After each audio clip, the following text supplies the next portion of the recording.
नमस्कार दोस्तों, स्वागत है आप सभी का स्टडी विज्ञान प्रकाश में। आज की वीडियो में हम लोग 10 दिसंबर से सबसे इंपॉर्टेंट जो क्वेश्चन बनते हैं एग्जाम में उसको करेंगे डिस्कस। सभी प्रश्न बहुत ही सिलेक्टेड है फ्रेंड्स, और इसको कलेक्ट करने में हमने काफी मेहनत की है, तो पूरा वीडियो आप लोग ध्यान से देखिए। तो सबसे इंपॉर्टेंट क्वेश्चन जो निकल कर आता है 10 दिसंबर से वो ये है कि 10 दिसंबर को प्रतिवर्ष विश्व मानवाधिकार दिवस के रूप में मनाया जाता है। ये जरूर याद रखना आप, इंटरनेशनल ह्यूमन राइट्स डे ये प्रतिवर्ष कब मनाया जाता है? तो प्रतिवर्ष ये 10 दिसंबर को मनाया जाता है। एक दूसरा प्रश्न जो इस दिवस से जुड़ा हुआ है, जो कि एग्जाम के लिए भी काफी इंपॉर्टेंट है, प्रश्न बनेगा कि what is the theme of international human rights day 2020? 2020 का मानवाधिकार दिवस का थीम क्या है, विषय क्या है? तो फ्रेंड्स 2020 में जो विषय रखा गया है वो है recover better, stand up for human rights. तो ये 2020 की थीम है। क्या थीम है? Recover better, stand up for human rights, 2020 की थीम।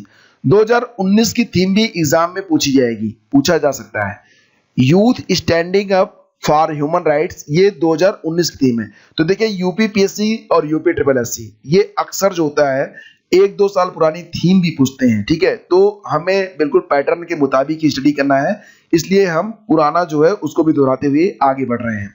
तो फ्रेंड्स दोनों चीजें आप याद रखना, 2019 की थीम क्या है? Youth standing up for human rights.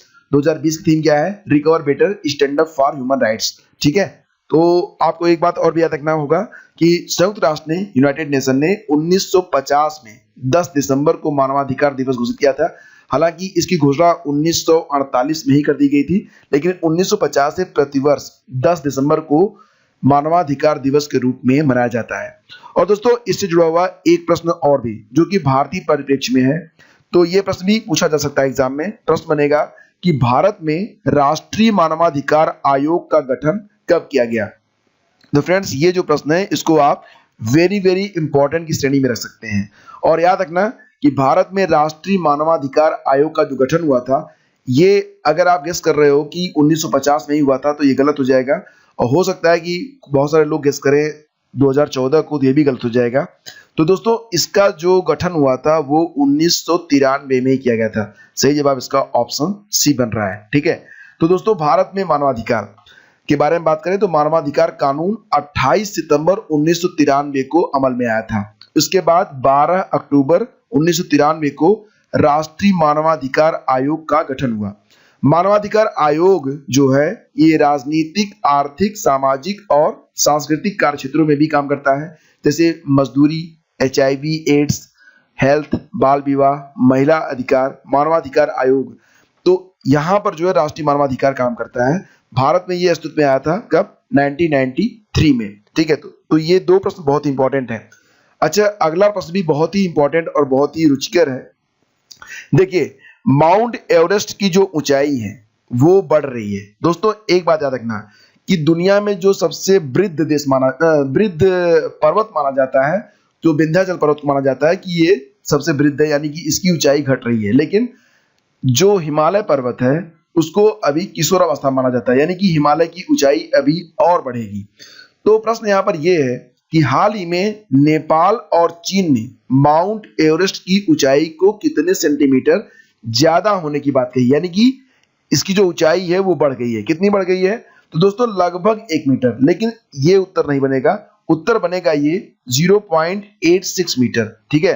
तो थोड़ा सा कम, लगभग 1 मीटर जो ऊंचाई है माउंट एवरेस्ट की वो बढ़ गई है। एग्जैक्टली इसका सही डेटा होगा 0.86 मीटर, ठीक है। तो दोस्तों यहाँ पर जो प्रश्न है उसका सही उत्तर जो है वो 0.86 मीटर है। हालांकि पूरी दुनिया अभी जो है माउंट एवरेस्ट की जो ऊंचाई है उसे 8,848 मीटर ही मान रही है, लेकिन चीन और नेपाल अब मान रहे हैं कि जो नई ऊंचाई हो गई है वो 8,848.86 मीटर हो गई है। तो चीन और नेपाल ये मान रहे हैं, ठीक है। तो जो नई ऊंचाई है वो 0.86 मीटर ज्यादा हो गई है। अच्छा, एक क्वेश्चन और भी स्टडी जीकेगा कि माउंट एवरेस्ट पर चढ़ाई करने वाले पहले पर्वतारोही कौन थे? तो दोस्तों माउंट एवरेस्ट पर चढ़ाई करने वाले जो पहले पर्वतारोही थे वो थे एडमंड हिलेरी और तेंजिंग नोरगे। तो ये भी काफी इंपॉर्टेंट क्वेश्चन है, ठीक है। दोस्तों यहाँ पर जो प्रश्न बन रहा है ये बहुत ही इंपॉर्टेंट है। हाल ही में जारी जलवायु परिवर्तन प्रदर्शन सूचकांक 2020 में भारत की रैंक क्या है, ये प्रश्न है। तो दोस्तों याद रखना कि जलवायु परिवर्तन प्रदर्शन सूचकांक में जो भारत की वर्तमान रैंक है वो 9 हो गई है। 2019 की अगर बात करें तो 2019 में भारत की रैंक क्या थी, 10 थी। तो थोड़ा सा सुधार हुआ है 2019 की तुलना में। 2020 में हम 9वें स्थान पर आ गए हैं, ठीक है। लेकिन दोस्तों यहाँ पर जो सूची जारी हुई है उसमें पहले स्थान पर, दूसरे स्थान पर और तीसरे स्थान पर कोई भी देश नहीं है, यानी कि कोई भी देश दुनिया का ऐसा नहीं है जो जलवायु परिवर्तन प्रदर्शन सूचकांक में पहले, दूसरे और तीसरे स्थान पर रहने योग्य हो। चौथा स्थान जो मिला है दोस्तों ये स्वीडन को मिला है। चौथे स्थान पर आ गया है स्वीडन, 5वें स्थान पर आ गया है यूके और 6ठे स्थान पर कौन सा है, डेनमार्क। तो ऊपर के जो देश है शीर्ष पर वो स्वीडन, यूके और डेनमार्क है।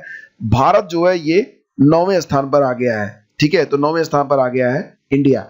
तो फ्रेंड्स ये जो सूची होती है इसे कौन जारी करता है, ये प्रश्न यहाँ पर बन सकता है। तो देखिए इसे 3 संस्थाएं मिलकर जारी करती हैं। कौन कौन सी, एक तो हो गई आपकी जर्मन वॉच, ठीक है।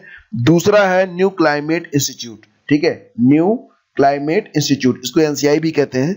और इसके बाद है climate action network, climate action network. तो ये 3 संस्थाएं हैं जो मिलकर इसे जारी करती हैं, ठीक है। तो फ्रेंड्स इसको जरूर याद रखना, ये काफी इंपॉर्टेंट है for all the exams.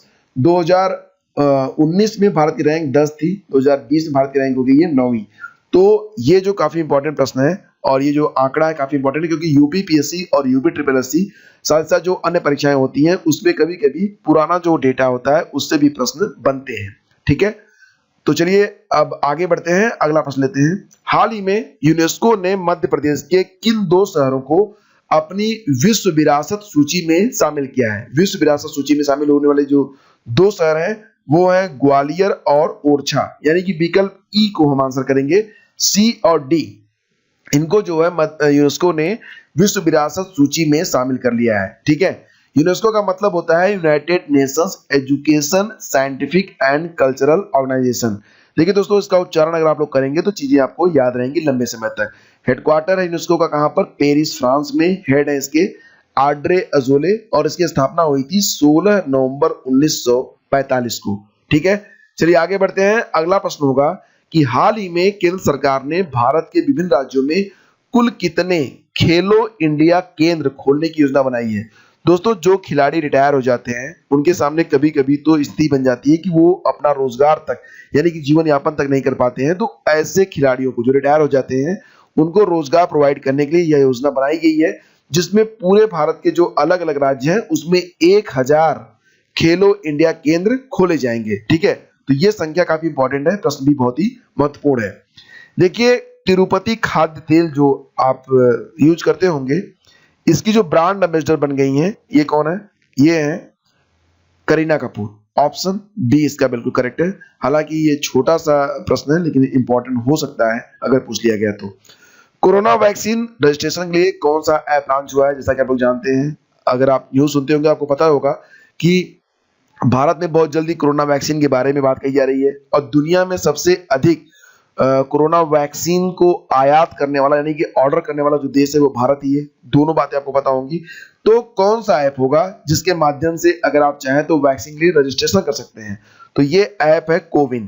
CoWIN app का यूज करके आप कोरोना वैक्सीन के लिए रजिस्ट्रेशन कंप्लीट कर पाएंगे, ठीक है। आईओसी ने ओलंपिक जो पेरिस ओलंपिक होगा 2024 में, इसमें किस खेल को आधिकारिक तौर पर ओलंपिक खेल का दर्जा दिया है। तो दोस्तों ब्रेक डांस को, ठीक है। अभी तक ब्रेक डांस जो था इसको खेल का दर्जा प्राप्त नहीं था, लेकिन अब ब्रेक डांस होगा 2024 के पेरिस ओलंपिक में ओलंपिक खेलों की तरह शामिल किया जाएगा। तो ऑप्शन बी इसका बिल्कुल करेक्ट है। और आपको पता होना चाहिए कि अंतरराष्ट्रीय ओलंपिक समिति की स्थापना यानी कि आईओसी की स्थापना कब हुई थी, 1894 में 23 जून के दिन, और मुख्यालय इसका लुसाने में है। लुसाने कहां पर है, स्विट्जरलैंड में है। अध्यक्ष थॉमस वाच है। देखिए आप एक गेम खेलते होंगे, मैं तो बिल्कुल नहीं खेलता, हो सकता है आप लोगों में से कुछ लोग शौकीन हो गेम के। ये फ्री फायर नाम का एक गेम है, फ्री फायर। तो इसके जो ब्रांड एम्बेसडर हैं वो बनाए गए हैं कौन, क्रिस्टियानो रोनाल्डो, ठीक है। तो ये याद रखना एग्जाम के लिए काफी इंपॉर्टेंट हो सकता है। तो क्रिस्टियानो रोनाल्डो जो है ये फ्री फायर गेम के ब्रांड एम्बेसडर बनाए गए हैं। और शायद इनको किसी एनिमेशन में भी डाला गया है गेम के अंदर, मुझे पता नहीं है, लेकिन बस इतना याद रखना कि क्रिस्टियानो रोनाल्डो जो है ये फ्री फायर गेम से जुड़ गए हैं और उसके ब्रांड एम्बेसडर बनाए गए हैं, काफी है। हाल ही में जारी फोर्ब्स की दुनिया की 100 सबसे ताकतवर महिलाओं में भारतीय वित्त मंत्री निर्मला सीतारमण को कौन सा स्थान मिला है? तो निर्मला सीतारमण जो है ये 41वें स्थान पर है, ठीक है, तो सी इसका बिल्कुल करेक्ट है, ठीक है। और दोस्तों यहाँ पर पहले स्थान पर एंजेला मर्केल है, बहुत सालों से ये यहाँ पर हैं, जो जर्मनी की चांसलर है। दूसरे स्थान पर है क्रिस्टीन लेगार्ड जो कि प्रमुख है यूरोपियन सेंट्रल बैंक की ये प्रमुख है। और तीसरा यहाँ पर हो रहा है कमला हैरिस, अभी हाल ही में ये यूएसए की उपराष्ट्रपति के तौर पर चुनी गई हैं कमला हैरिस। और बात करें अगर फोर्ब्स मैगजीन के बारे में तो यह एक अमेरिकी पत्रिका है जिसकी स्थापना 15 दिसंबर 1917 को हुई थी। तो इतने पॉइंट्स यहाँ पर काफी इंपॉर्टेंट हैं। देखिए सीसीडी यानी कि कैफे कॉफी डे की नई सीईओ बन गई हैं मालविका हेगड़े। तो बस इतना ही इंपॉर्टेंट है, तो जितना इंपॉर्टेंट है उतना ही पढ़ेंगे, ज्यादा नहीं पढ़ेंगे हम लोग, ठीक है। और दोस्तों ये जो लेक्चर है ये अगर आपको पसंद आता है तो इसे लाइक और शेयर भी आप लोग कर दिया करो। और लेक्चर की जो पीडीएफ है उसे प्राप्त करने के लिए वीडियो का डिस्क्रिप्शन आप लोग चेक कर लिया करो, वहां पर आपको हर लेक्चर की पीडीएफ प्रोवाइड कर दी जाती है। और डायरेक्ट जो पीडीएफ होती है वो हमारे टेलीग्राम चैनल पर दूसरे दिन शेयर की जाती है, ठीक है। Thank you so much for watching the video. पसंद आता है लाइक और शेयर करिए, अपने जो आपकी ओपिनियन है उससे हमें परिचित कराइए और बताइए कि अधिक से अधिक व्यूज कैसे आ सकते हैं हमारे इस सेशन पर। मैं आपकी राय जानना चाहता हूं। बहुत बहुत धन्यवाद।